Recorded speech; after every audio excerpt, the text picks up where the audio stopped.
Пророк, да благословит его Аллах и приветствует, говорит: в судный день, в этот сложный, тяжкий день, в который каждый из нас надеется найти выход, в судный день люди, пребывавшие в дунье в здравии и благополучии, будут желать, чтобы их до этого разрезали ножницами. Те, кого в дунье не постигали сложные испытания, и он боялся этих испытаний и бед, у него начался кашель, и он уже страдает. В судный день он будет мечтать, если бы в дунье его тело заживо резали по кусочкам. Почему? Пророк, да благословит его Аллах и приветствует, говорит: в судный день люди, которые жили в благополучии, пожелают, чтобы их тела в этом мире резали бы ножницами, когда они увидят, какое положение перед Аллахом заняли те, кто страдал в дунье. Это высокое положение, высокая степень, и они будут желать его и скажут: о, если бы нас постигло испытание, и мы бы проявляли терпение, чтобы получить то же, что и этот страдающий. Любимые братья, когда приходит беда, знай, что первое, что желает Аллах, когда испытывает тебя, это напоминание тебе о величии Аллаха. Поэтому в некоторых хадисах приводится, что пророк, саллаллаху алейхи вассалям, сказал: воистину Аллах испытывает раба, и он испытывает его только для того, чтобы услышать его голос.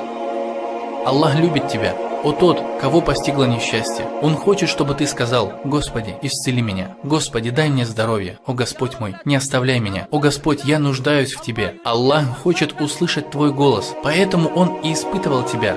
Воистину Аллах испытывает раба только для того, чтобы услышать его голос.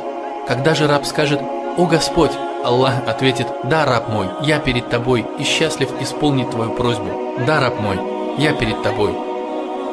Знаете ли вы, что первое, что хочет Аллах, субханаху ва тааля, в твоем испытании?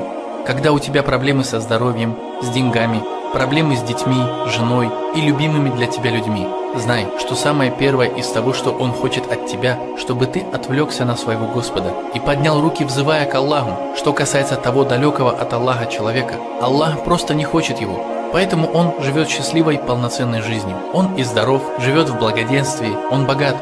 Аллах его никогда не испытывает, потому что Аллах, субханаху ва тааля, ненавидит его голос и не хочет, чтобы он говорил: о Господь. Возможно, шайтан приходит к нам, и нам хочется стать как те люди и сказать: Господи, сделай нас как они, не испытывай нас. Клянусь Аллахом, то испытание, которое было ниспослано тебе, лучше для тебя, чем то, чтобы ты стал как они. Воистину Аллах, субханаху ва тааля, выбрал тебя и испытал. Он проверяет тебя.